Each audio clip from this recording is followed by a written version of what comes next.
श्री शिवाय नमस्तुभ्यम दोस्तों, मेरे चैनल में आप सभी का स्वागत है। महादेव की कृपा से आप सभी स्वस्थ होंगे, ये मैं कामना करती हूँ। आज मैं आप सभी को वीडियो में जानकारी शेयर कर रही हूँ रसोई घर से जुड़ी हुई। यह 5 कार्य अगर आप करते हैं तो आपके घर में कभी भी भंडार की कमी नहीं होगी। आपके घर में कभी भी अन्न जो है कभी कम नहीं होगा और आप जो है हमेशा सुख समृद्धि आपके घर में बनी रहेगी। तो आइए अब हम जानते हैं वो 5 कार्य क्या है रसोई घर से जुड़ी हुई। सबसे पहला कार्य यह है कि जो हमारा रसोई घर का स्थान होता है वह अन्नपूर्णा का स्थान होता है। और जब भी हम कोई चीज़ बनाते हैं तो अन्नपूर्णा के स्वरूप हो जाते हैं। तो अगर हम चाहते हैं कि हमारे घर में हमेशा भंडार बना रहे तो हर महिलाओं को कर्तव्य बनता है कि अपने रसोई घर का पहला अन्न, जैसे कुछ भी अगर आप बनाते हैं तो पहला अन्न किसी जीव जंतु को ज़रूर निकालें। अगर आप एक रोटी भी बनाते हैं दोपहर में या सुबह, तो सुबह की एक रोटी गौ माता को निकाल लीजिए और आखिरी रोटी कुत्ते को निकाल लीजिए। अगर आप रोटी नहीं बना पाते, कुछ भी और बनाते हैं, तो कुछ भी आप जो है कौवे के लिए निकाल लीजिए या आप किसी कुत्ते के लिए दे दीजिए। लेकिन अपने रसोई घर का अन्न जो है आपको प्रतिदिन किसी न किसी जीव जंतु को ज़रूर निकालना चाहिए। इससे क्या हो जाता है कि आपके घर से अन्न का दान होता है और ऐसा माना जाता है कि कभी भी भंडार आपके घर में कमी नहीं होती, आपका भंडार हमेशा भरा रहता है। दूसरा है कि अपने घर में कोई भी चीज़, जैसे आप कोई गृहस्थ की रसोई घर में कोई भी सामान रखते हैं और जब आपका सामान ख़त्म होने लगता है तो पहले ही आप मंगा लें। पूरी तरीके से समाप्त ना हो कोई चीज़ तब मंगाते हैं तो आपके भंडार में जैसे खालीपन नहीं होना चाहिए, हमेशा भरा रहना चाहिए। अगर जब ख़त्म होने वाला हो उससे पहले ही अपने रसोई घर में चीज़ों को मंगा के रखिए, जिससे आपके घर में भंडार जो है भरा रहे।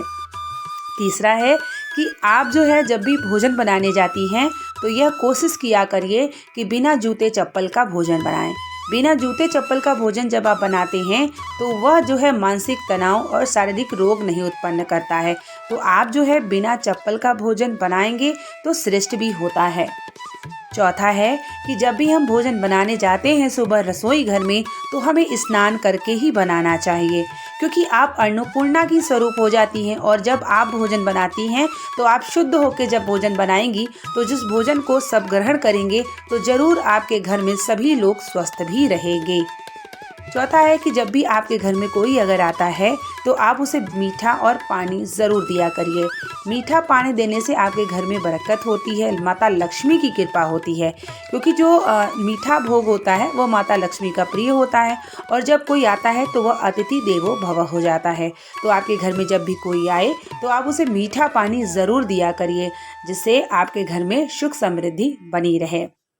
अगला है कि जब भी आप नींबू और मिर्च रखते हैं तो एक साथ मत रखा करिए, नींबू मिर्च को अलग अलग रखिए। नींबू मिर्च को अगर एक साथ रखते हैं तो आपके घर में दरिद्रता का निवास होने लगता है। तो इसलिए ऐसा कहा जाता है कि नींबू मिर्च को एक साथ ना रखें।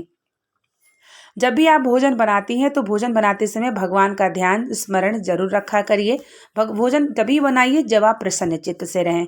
जब आप प्रसन्न चित्त होकर भोजन बनाते हैं और उसे ग्रहण करते हैं तो आप सुख समृद्धि के साथ साथ आरोग्यता होता है और आपके घर में शांति का भाव रहता है। तो जब भी आप भोजन बनाते हैं तो आप जो है प्रसन्न चित्त होकर बनाएं, भगवान का स्मरण करके बनाएं, जिससे वह भोजन प्रसाद के रूप में हो जाए। जब भी आप भोजन बनाते हैं तो सबसे पहले माताएं जो आपके घर में बड़े हों उसको भोजन दें, उसके बाद ही आपको अपना भोजन ग्रहण करना चाहिए। और जब भी आप भोजन बनाते हैं तो उसे स्वाद यानी टेस्ट नहीं करना चाहिए। जब भी आप भोजन टेस्ट कर लेते हैं तो वो भोजन जूठा माना जाता है, इसलिए भोजन को टेस्ट नहीं किया जाता। तो इस बात का भी ध्यान आप ज़रूर रखिएगा। और जब भी आप भोजन बनाते हैं तो प्रसन्न चित्त होकर भोजन बनाएं। तो इस तरीके से छोटी छोटी जानकारियां हमारे रसोई घर से जुड़ी होती है, जो हमारे जीवन को भी सार्थक करती है और हमारा जीवन भी अच्छा होता है, क्योंकि हमारा जो दिन की शुरुआत हमारे रसोई घर से होती है। और रसोई घर अन्नपूर्णा का स्थान माना जाता है। जब हम रसोई घर में जाएं तो स्नान करके प्रसन्न चित्त होकर बिना जूता चप्पल पहन के भोजन बनाएं, तो वह भोजन करने से आपके शरीर में रोग भी पैदा नहीं होगा, आपके घर में सुख शांति और समृद्धि भी बनी रहेगी। और आपके घर से रसोई घर से अन्नदान होता है तो वह भी महादान माना जाता है। तो इस तरीके से आप रसोई घर की जुड़ी जानकारी आपको अगर अच्छी लगी होगी तो इस वीडियो को आप शेयर ज़रूर कर दीजिएगा। कमेंट बॉक्स में हर हर महादेव का नारा ज़रूर लगाइएगा। हम आपके लिए बहुत सारी जानकारी शेयर करते हैं। मेरे चैनल को सब्सक्राइब कर लीजिए, जो भी जानकारी शेयर करते हैं आप तक प्राप्त हो और आप भी छोटी छोटी जानकारी को रख करके अपने जीवन को सार्थक करिए। उम्मीद करेंगे कि वीडियो पसंद आई होगी। मिलते हैं आप लोगों के लिए नेक्स्ट वीडियो और नेक्स्ट जानकारी को लेकर के। तब तक के लिए श्री शिवाय नमस्तुभ्यम, हर हर महादेव।